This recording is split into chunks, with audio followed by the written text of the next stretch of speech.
একমাত্র আদরের ছোট ভাইয়ের জন্য নিজের হাতে বার্থডে কেক বানিয়ে উইশ করলাম। এত সুন্দর আর সফট কেকটা আমি কিভাবে বানিয়েছি সেটাই আজকে আপনাদের শেয়ার করব। আসসালামু আলাইকুম এভরিওয়ান, কি অবস্থা সবার, কেমন আছেন? আজকে আমি 2টা কেক বানাবো, তো তার জন্য 5টা ডিম নিয়ে নিয়েছি। ডিমের কুসুমগুলো আমি আগে থেকে উঠিয়ে নিয়েছিলাম। এখানে যেহেতু আমি 2টা কেক বানাবো, তো যার কারণে একসাথেই সবগুলো রেডি করে নিয়েছিলাম। আগে থেকে ময়দা, বেকিং পাউডার এবং আরো অন্যান্য ইনগ্রেডিয়েন্টস যা লাগে সবকিছু আমি রেডি করে রেখেছি। আমি যেহেতু 2টা কেক বানাবো, তো যার কারণে এখানে আমি মোল্ড নিয়ে নিয়েছি আর সেখানে মেপে মেপে দিব যাতে করে সমান হয় সবকিছু। এটা নিয়েছিলাম 5 ইঞ্চি আর বড়টা নিয়েছিলাম 8 ইঞ্চি। বা 8 ইঞ্চি যেটা সেটা হচ্ছে 2 পাউন্ডের হচ্ছে মোল্ড, আর 5 ইঞ্চি ওইটা 1 পাউন্ডও করা যায়, আবার চাইলে হাফ পাউন্ডও করা যায়। এটা সম্পূর্ণ নিজের ইচ্ছা। যারা উঁচা কেক চান তারা কিন্তু চাইলে এটার মধ্যে 1 পাউন্ডের একটা দিতে পারেন। মোল্ডে ঢালার পর আমি একটা কাঠি দিয়ে সমানভাবে মিশিয়ে দিচ্ছি যাতে করে ভিতরে বাবলস না থাকে, আর একটু ঝাঁকিয়ে নেবেন অবশ্যই। আমি যখন বেটারটা ঢালছিলাম মোল্ডে তখনই কিন্তু ওভেনটা 10 মিনিটের জন্য ফ্রি হিটে রেখেছিলাম। এবার মোল্ড ভিতরে দিয়ে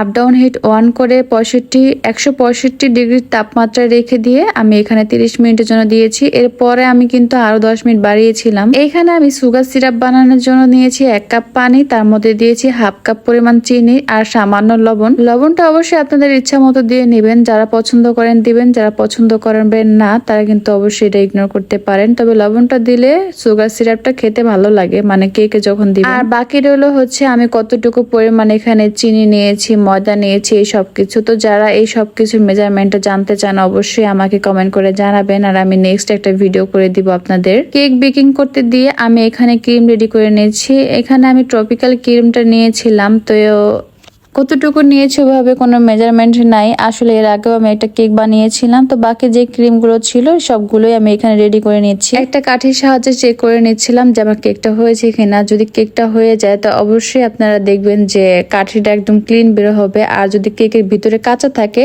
তবে তার সাথে অবশ্যই একটু দেখতেই পারবেন, মানে কাঠি দেখলেই বুঝতে পারবেন যে কেকটা এখনো হয়নি। রাতে বাইরের ওয়েদারটা অনেক বেশি সুন্দর ছিল, দেখতেই পাচ্ছেন যে কত সুন্দর চাঁদ উঠেছে, মাশাআল্লাহ মাশাআল্লাহ। এরপর আমি বসে পড়লাম যে আমার কেকগুলোকে ক্রাম কোটিং করার জন্য। যদিও আমি কেকের জগতে একদমই নতুন, তো দেখতেই পাচ্ছেন আমার কেকটা কিন্তু মাশাআল্লাহ অনেক বেশি সফট হয়েছিল। যারা আমার মতো একদমই নতুন আছেন, মানে বলতে গেলে কোনো কিছুই পারেন না, তারা কিন্তু আমার এই ভিডিও দেখে অবশ্য একটু হলেও আপনারা কিছু জানতে পারবেন বা বুঝতে পারবেন। এই যেমন ধরেন যারা কেক ডেকোরেশন করতে একদমই পারেন না তারা অবশ্যই ক্রিমটা ভালো মতো রেডি করবেন। ক্রিমটা একদম ভালো মতো রেডি করলে আপনারা অবশ্যই সুন্দর করে কেকটা ডেকোরেশন করতে পারবেন। এবার কেকটা ফাইনাল লুক দেওয়ার আগে আপনারা অবশ্যই অল্প অল্প ক্রিম দিয়ে পুরোটাকে ক্রাম কোটিং করে নেবেন।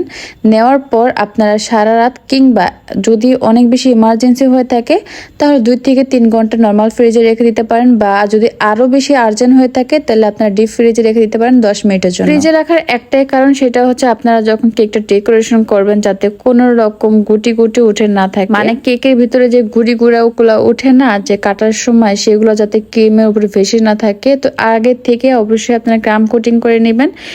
এরপর হচ্ছে আপনারা ফাইনাল লুকটা দিবেন। আমার কেকের উপরটা একদমই কম ক্রিম দিয়ে আমি বানিয়েছি যাতে করে খেতে বেশি খারাপ না লাগে, আর কোনো রকম কালার ইউজ করি নেই এখানে। যদিও আমার কাছে 2-3টা কালারের আইটেম ছিল, বাট আমি দেই নেই। আমার কাছে ফ্রেশটাই কেন যেন বেশি ভালো লাগে, আর এই কেকগুলো যেহেতু সব বাচ্চারাই খাবে তাই কোনো রকম এখানে কালার অ্যাড করি নেই। তো অবশ্যই জানাবেন আমার কেকটা কেমন হয়েছে, আর যারা কেকের বেসটা পারফেক্ট রেসিপি চান অবশ্যই কমেন্ট করে জানাবেন, আর একটা লাইক ফলো করতে ভুলবেন না। আজকের মতো এখানেই বিদায় নিয়ে নিব, আর সবাই আমার জন্য দোয়া করবেন যেন আমি আরো সুন্দর সুন্দর কেক বানাতে পারি আর আপনাদেরকে শেখাতে পারি। আল্লাহ যেন আমাকে সেইটুকু তৌফিক দেয় যে আমি যাতে আপনাদের মাঝেও আমার কাজগুলো উপস্থাপন করতে পারি আর শেখাতে পারি। আল্লাহ হাফেজ, আসসালামু আলাইকুম।